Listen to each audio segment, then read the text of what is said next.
या बातम्यांचे प्रायोजक आहेत मेसर्स पुरुषोत्तम नारायण गाडगीळ, सराफ आणि जवेरी यांच्या शाखा महाराष्ट्रापासून कर्नाटक पर्यंत वेगळ्या वेगळ्या डिझाईन्स आणि आकर्षक डिस्काउंटसह मेसर्स पुरुषोत्तम नारायण गाडगीळ।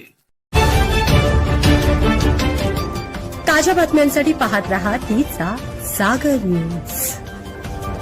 जामिनावर असूनही भोंदूगिरी सुरूच, महिलांवर अत्याचार, बाळूमामाच्या भक्तांची फसवणूक, अखेर मनोहर मामाला पुन्हा अटक। राज्यात भोंदूबाबांची जणू लाटच आली आहे असं म्हणायची वेळ आली आहे। आता आणखी एका बाबाला अटक करण्यात आली आहे। स्वतःला बाळूमामाचा अवतार सांगणाऱ्या मनोहर मामा भोसले या भोंदूबाबाला सोलापूर ग्रामीण पोलिसांनी अटक केली आहे।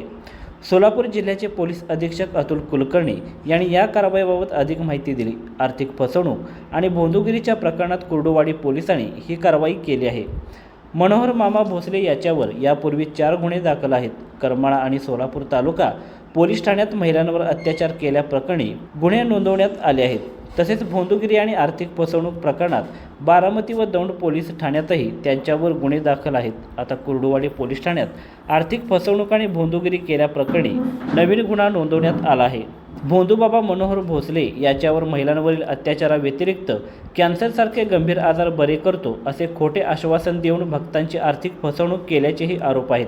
अत्याचार प्रकरणी अटकेत असताना बार्शी सत्र न्यायालयाने त्याला जामीन मंजूर केला होता। सद्यस्थितीत तो जामिनावर असतानाच कुर्डुवाडी पोलिसांनी त्याला पुन्हा ताब्यात घेतले आहे। हा भोंदूबाबा सर्वसामान्य नागरिकांची दिशाभूल करून फसवणूक करत होता। व्यवसाय आणि उद्योगात भरभराट आणण्यासाठी पूजा अर्चा केली पाहिजे असे सांगून त्याने एका व्यक्तीकडे 2 लाख रुपयांची मागणी केली होती। संबंधित भक्ताने मनोहर मामाने त्याच्या साथीदाराला 50,000 रुपये दिले होते। मात्र आपली फसवणूक झाल्याचे लक्षात येताच त्या व्यक्तीने कुर्डुवाडी पोलीस ठाण्यात धाव घेतली। त्यानुसार मनोहर भोसले आणि त्याच्या साथीदारावर आर्थिक फसवणूक, जादूटोणा विरोधी कायदा आणि अंधश्रद्धा निर्मूलन कलमांतर्गत गुन्हा दाखल करण्यात आला। या प्रकरणात कुर्डुवाडी पोलिसांनी तपास चक्रे फिरवत मनोहर भोसलेला पुण्यातून अटक केली आहे।